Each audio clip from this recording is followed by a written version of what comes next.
Ayun na, magsisimula na natin yung website eh. Kaya para mag-umpisa na. Pasok na natin. Ayun na. Teka, sir. Kasama ako. May magre-raid. Pare, ingat. Nakapasok na siya sa loob ng bahay ko. Sino?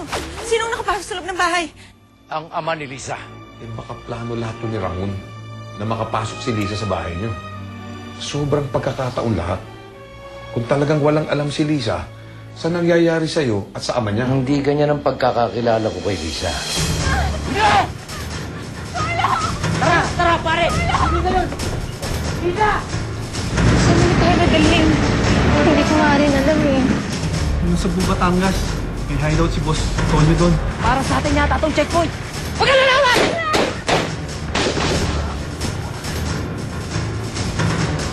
Pwede mo bang makausap ang anak ko, si Lisa? Sinasabi ko na nga, be. Extortion ito eh. Baka wala ng aso!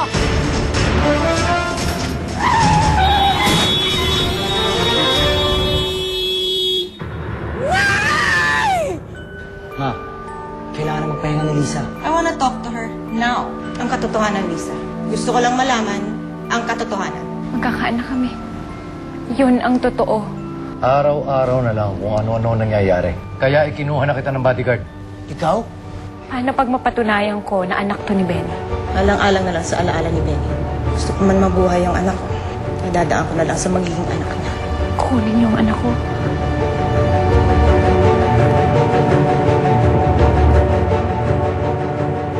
Pa, kayo ba nag-utos dito para sundan ako? Yes. And he saved your life. Eric, siya nga pala si Gardo. At kapag kasama mo siya, siguradong ligtas ka. Sa lahat ng ayoko, nung sinusundan ako, paalam niya yan. Hindi ko matatanggap yung bodyguard niyo.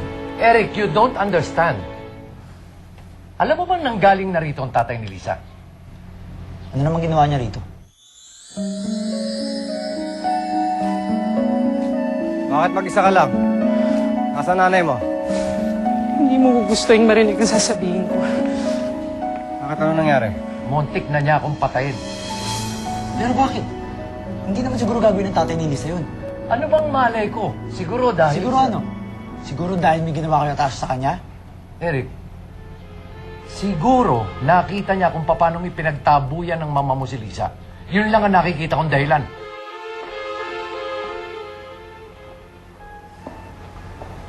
Buti naman you're safe.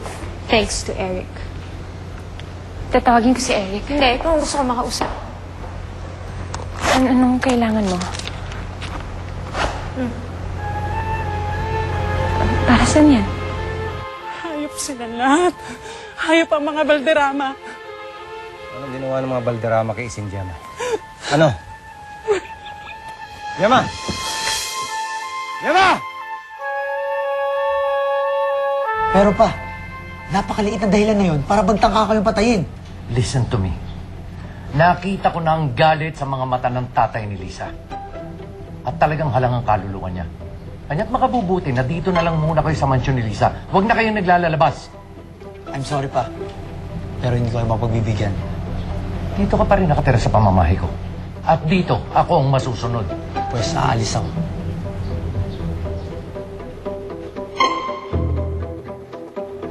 Pamasahe. Para umuwi ka sa inyo. Teka, pinapauwi mo ko? Kung may konti ka pang respeto para sa sarili mo, yun ang dapat mong gawin. Alam mo naman eh, diba hindi ka matatanggap ng mga Valderrama. Lalong-lalo na si Doña Francia. Siguro kung kagaya mo ko, hindi nila ako gaganito. Yun nga, hindi nga ako ikaw. Kaya kung ako sa'yo, since magiging miserable lang naman ang buhay mo dito, di uuwi na ako sa probinsya.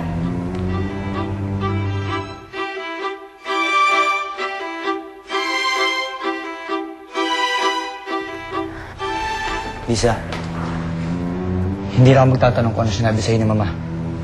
Hihingi nila ako ng pasensya. Alam mo, tama ka. Tama sila. Kahit anong gawin ko, hindi talaga ako nila matanggap. Sumama ka sa akin. Aalis. Napapagod na ako. Kahit saan pa tayo magpunta, kahit sa bahay mo pa, susundan pa rin tayo ng problema. Susuportahin niyo po yung anak ni Lisa.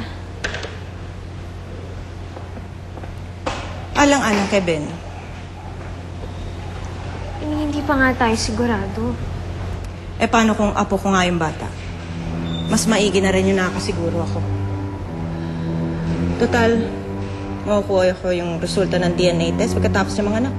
Kaya ang mabuti pa, aalis na lang ako. Pero Lisa, paano ka? Ang kinabukasan ng bata. Yun nga pinunta ko dito pero anong nangyari?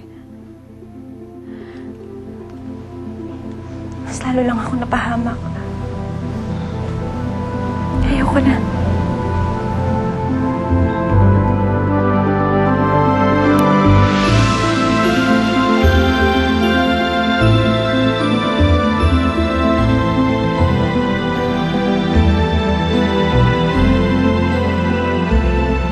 Ngayon pa lang parang you have bigger things planned for that baby.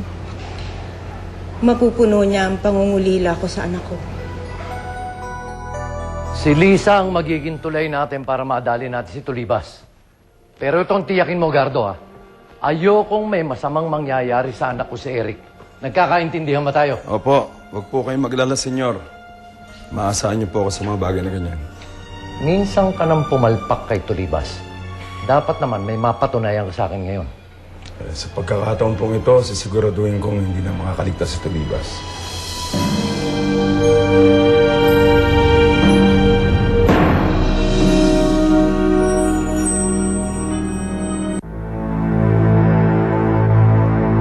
Ang mga kaluluwang nakikita mo ay walang tulang. Sunto ng mga taong malapit na ang mamatay. Ginagambala na nila ako. Espiritong kalaban natin, Romano, hindi... Talaga bang hindi ka magpapaalam sa papa mo? Matatagalan pa tayo. Tsaka di niya tayo papayagan. Bakit? Tsaka ko rin papaliwanag sa'yo. Tara na. Eric!